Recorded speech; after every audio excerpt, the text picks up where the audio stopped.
Hello and welcome to Wake and Jake, myself, BBD on the ones and twos. What turned into a big sports weekend, big old Kyrie trade demanded, and it happened often in sports. I think the last time we talked, whether it was here or the office, I think we laughed it off. We were like, they're not going to trade him. They're winning games. It's not time. And he has to play if he wants to get another contract. He gets traded to Dallas. We're going to talk about that in a little bit. Brady retired. We kind of did that. I think it's going to be fun in the scope of the quarterback carousel because we kind of mentally already came to grips with Brady retiring a little bit. Those were the biggest sports stories. But as we head into baseball season, it's February 6th. And ESPN had a big, bold 2023 predictions for MLB's top prospects, which, hey, that's a little clicky, but guess what? Sometimes Poppy likes to be a little clicky. And I want to see what they were saying about MLB's top prospects for this season. They start out with not the craziest one. And it's from our guy Buster Olney, a friend of the program. And he has Gunnar Henderson, Orioles third baseman, winning the Rookie of the Year. And, okay, so when you say bold predictions, our guy Joe's was in here a minute ago talking about how, bold predictions need to be bold.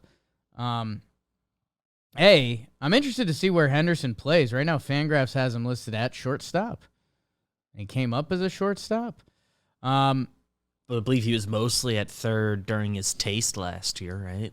He came up, and like you said, he's the consensus number one prospect, which that's usually a pretty big deal.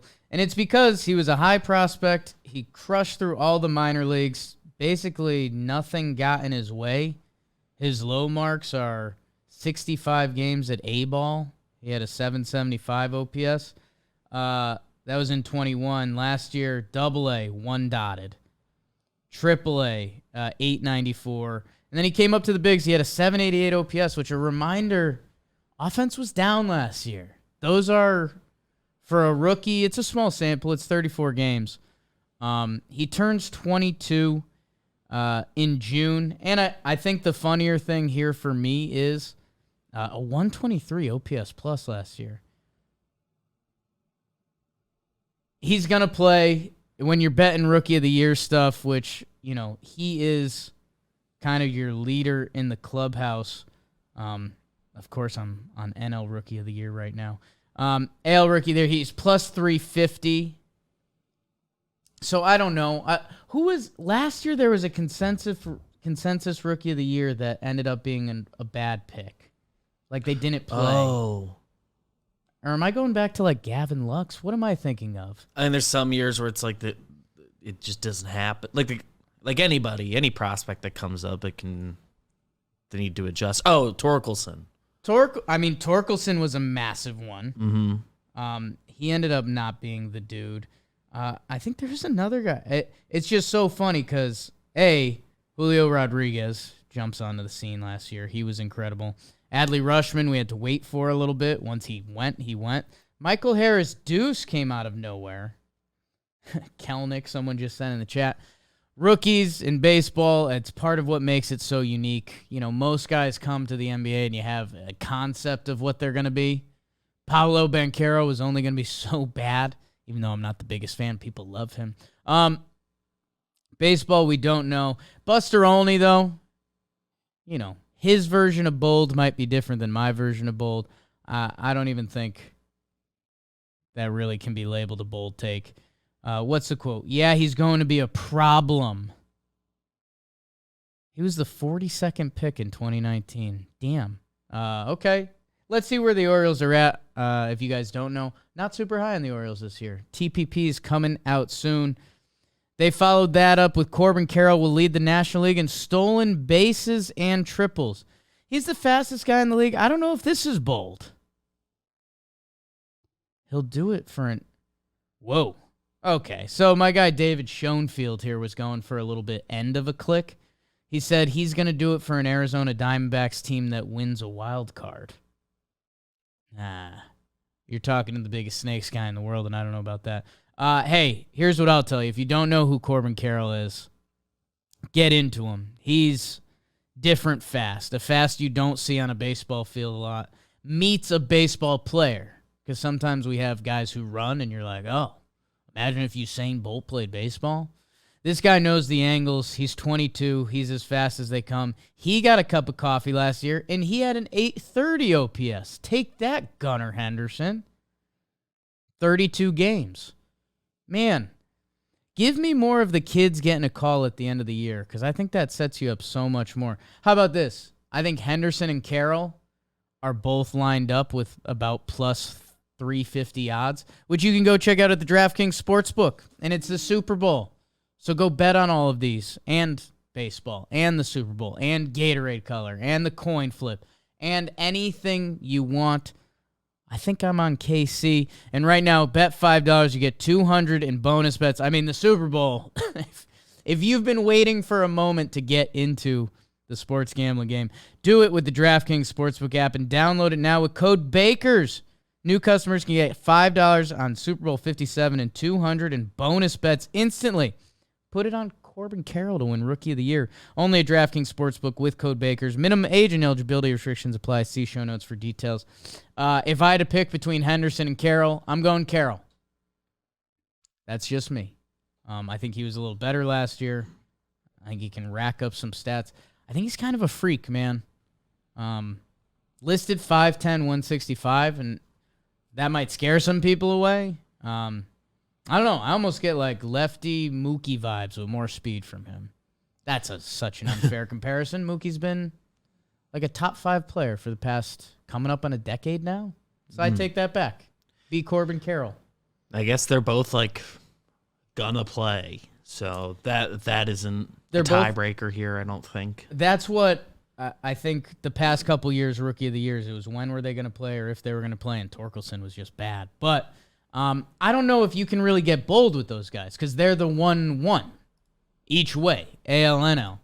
So for me, they both get there. The bold take isn't there. This is where things get fun. You got to do New York if you're doing one of these articles, right? And they have Volpe will be the starting Yankee shortstop in the second half. Is that bold? Maybe. June Lee, our guy, friend of the office, he wrote this excerpt. Joe's, who I mentioned this before earlier, he said, wouldn't it be bold if Volpe wins it out of camp? That would be bold as shit. We haven't seen that out of the Yankees. We didn't see them call up their top shortstop prospect until they had to last year. Volpe is on a different scale. Everyone we talk to inside the Yankees, outside the Yankees, they treat and talk about him differently. The only thing that's scary, the Yankees still have IKF, Peraza, and Oswaldo Cabrera, if you want to put him in the mix. We've heard that Volpe, scouting-wise, looks more like a second baseman. I think it's arm strength. And we just went through Gleyber Torres, and that's his thing. Like, go look at the throwing numbers. I know Gleyber can turn it on and off. But the timing of second base at the MLB level fits him so much better than shortstop. I know there were articles last year, like Volpe has tried to address this at least. Sure. He has a chance to stick it short, but especially if Peraza is also part of the long-term plans, Volpe's the one that's going to move elsewhere. And Volpe's 21. So, like, it's, he can work on that. Your arm strength, that's something you can work on fairly easily. I know I have. Blitzball battle, 1-inning league, games out tonight, double-decker. Watch that. It's a weird part of the sports calendar. Go watch that. I don't know. I guess the shortstop part of that is bold from everything I've heard. I think Volpe's going to be up and on the team. Like, he kind of has to be. Everyone's been talking about it more than Peraza. I don't know. I do think the Yankees have a little bit of Yankees business plan in their head, and they kind of want Volpe as the shortstop. I don't know how much of the organization is run like that. You hope not as a fan, but kid from New Jersey playing shortstop. People concerns about him playing shortstop. There's some Jeter stuff there. He's supposedly as an adult as a kid can get. Francisco Alvarez across the way in Flushings. if you're Trevor Plouffe. He'll take over the catcher duties for the Mets at some point this year. I don't know. I don't know if that's hot. Jesse Rogers said in June. They did bring in Omar Narvaez, who's kind of underrated in the catching world. But they want to use this kid. Like, they called him up in case of emergency last season, and he supposedly can hit, and they got rid of McCann. So we'll see if Narvaez and Nito can hold him off and what he looks like defensively, but that kid's going to be in the mix. I thought this one was fun. Deep cut baseball. Ellie De La Cruz for your Cincinnati Reds. Now, this is a real one. Tristan Cockcroft. Come on. Been getting fantasy updates from that guy for feels like 2 decades. He said he'll be this year's Michael Harris Deuce. That's a bold take, because Michael Harris 2s do not happen a lot at all. His numbers last year, an 853 OPS, 297, 19 homers, 20 steals. He was almost 20-20, 114 games played. So he ends up, playing a chunk of a season. Man, if you're a Reds fan, you'd kill for this because your shortstop position has been so lost for a while. This kid just turned 21. I mean, it's not like there should be a ton of Reds blocking this kid, that if he makes a couple of the right moves, you'd love to see it happen. And, man, I don't know. I know Cincinnati's become a football town. That baseball franchise has been looking for something to lock into ever since. Basically, they locked up Votto, and then that contract went a little south. They had the Bauer year where it looked like they might have a chance, and then they didn't. Hey, Ellie De La Cruz, 224 minor league games in 886 OPS, including last year, high A and double A. He had a 945 OPS, 28 homers, 47 steals. Okay. So maybe you need to buy a little Ellie De La Cruz stock. I might have just have. Okay. That's why we're doing this. Is he going to be Michael Harris too? Doubt it. Haven't seen really anybody do that in recent years. But happy that Reds fans even have the hope for that. Okay, see, that's a guy that I've heard of, but I hadn't looked at his minor league stats. That's real. That's real. So this other guy, he's another reason I really wanted to do this segment, because I keep hearing his name. I heard David Cohn mention him during Towing the Slab. I heard somewhere else mention him. He's 19 years old, and the bold prediction is he will be the Phillies' number 3 starter in September. Andrew Painter. Great baseball pitcher name, by the way. Painter. Drew Painter? Andy Painter, not as great. Drew Painter. He was the 13th overall pick in 2021. So we're talking recent, people. All he's done is dominate the minor leagues. He was the pitcher of the year by Baseball America and MLB Pipeline. A 1.56 ERA, 155 punchies in 103 innings. 4-pitch repertoire, a la Aaron Nola. I don't know, man. I guess I'd heard his name a couple times, and I thought it was just because he's sexy, 19, crushed it, 6'7". He's got a lot of what you like. When I heard Coney mention him, do I think David Cohn was analyzing his minor league tape? No, but I think David Cohn talks to people throughout baseball, and I think people told him this kid's next. And, man, when we do our Phillies TPP, which we haven't yet because I think they're going to be up there, I think he's someone you got to talk about, which Aaron Nola, Zach Wheeler, Ranger Suarez, Taijuan Walker. We even mentioned Bailey Falter the other day as kind of a depth concern. Andrew Painter, we know what the Phillies are about. They went out, got all these superstars. They got my guy Dombrowski. Almost pulled a full 180 on him. And Chris Painter, man. Andrew Painter, he's going to be a non-roster invite at camp. He's 19 years old. My God, that's so young. 4'10", he turns 20. So, I don't know, man. We know the Phillies are in this go-for-it window. They're currently a team that operates differently. him being their 3 starter, so he would have to jump Suarez at least by the time September comes around. I don't know. I'm not in on it. I feel like, when's the last time we saw like a pitching phenom? Is that a dumb question? Like, yeah, that's like getting chatter who was before the even last debuting. 19, 20-year-old pitcher that came up and like set the world on fire? I guess chat. Chat, let us know. Chat, if you guys know. I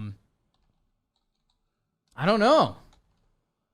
Like just a Urias, kind of? I was about, like, he's the only one that came to mind. I was confirming how old he was when he came up, and he was 19. Don't remember how much chatter there was ahead of time, but... I mean, there was some... either way, that's 2016. Yeah. Like, you know, we're getting... If that's the last one. I saw you Jose Fernandez in the chat. Again, I forget the hype. But he got called up really young. He got called up at 19 or 20. At 20. So, okay. I mean, you know, Jose Fernandez, Urias, those guys were 3 years apart. I saw someone just mention Strider in the chat. I mean, all Braves are, like, illegal at this point. Like Michael Harris came out of nowhere. Strider was kind of known, but also not at all. If you're doing Jose Fernandez, I mean, that he came up at 20, and that was still 2013, so Urias is more recent than that. Right. So, I don't know. I guess pitchers, I think they need a little more fine wine to go into it, but the hype and talk around this kid is starting to really get going. I see a King Felix in the chat. I don't know. I guess if you're also 6'7" and gross with a 4-pitch mix, they can only keep you down for so long. Especially the part I like about this, if you're the Phillies and you're doing well, you want to add this kid to the mix. If you're the Phillies and you're doing bad, you want to add this kid to the mix. Like, if he's doing it. So, in a way, he's got the pipeline. He's got an organization that wants to go. Is Ohtani cheating? He was young when he Yeah. debuted. I mean, I think there's some other reasons why he was so exciting. But Ohtani's always cheating. That's the thing. There's a couple other pitchers that are mentioned. Kyle Harrison will be the Giants' number 2 starter by August. Not in my book currently. And that's where prospects get nuts, man. I have no idea. I have no idea if we're going to, will Kyle Harrison get the call this year? I don't know. 21-year-old lefty. But that's bold, right? 21st prospect in baseball. You know, also the thing that's crazy with pitching prospects. I mean, you're one injury away from not being seen in 2 years. And I'm not even talking necessarily serious injuries. Like, if you just get banged up and then your performance isn't great, then you're next in line for next year. Any injury.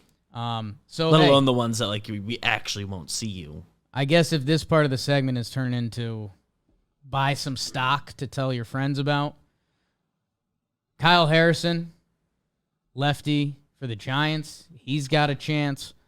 Tanner Bibee, Biebee, Bibee, like Mike Bibby. I guess this isn't bold take. He'll be Cleveland Pitching Factory's latest success story. Sure. The last position players mentioned on here, Jordan Walker, top prospect for the Cardinals. He's one of the reasons we've heard so much about their outfield depth. I wonder if they make one more transaction right before spring training or going into the early parts of spring training with their outfield. That might be a big thing for him. Also, I mean, the Cardinals, I don't know. They're their own factory.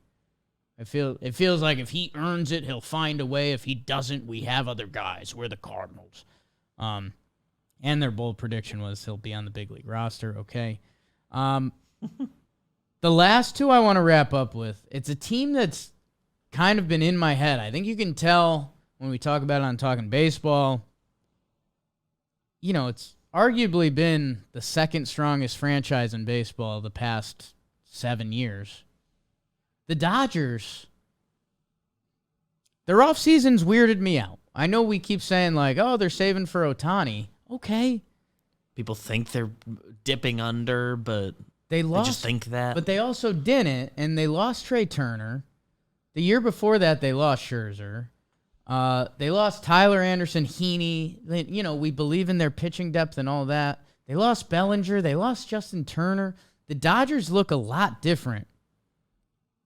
And this has two of the guys that people have been talking about.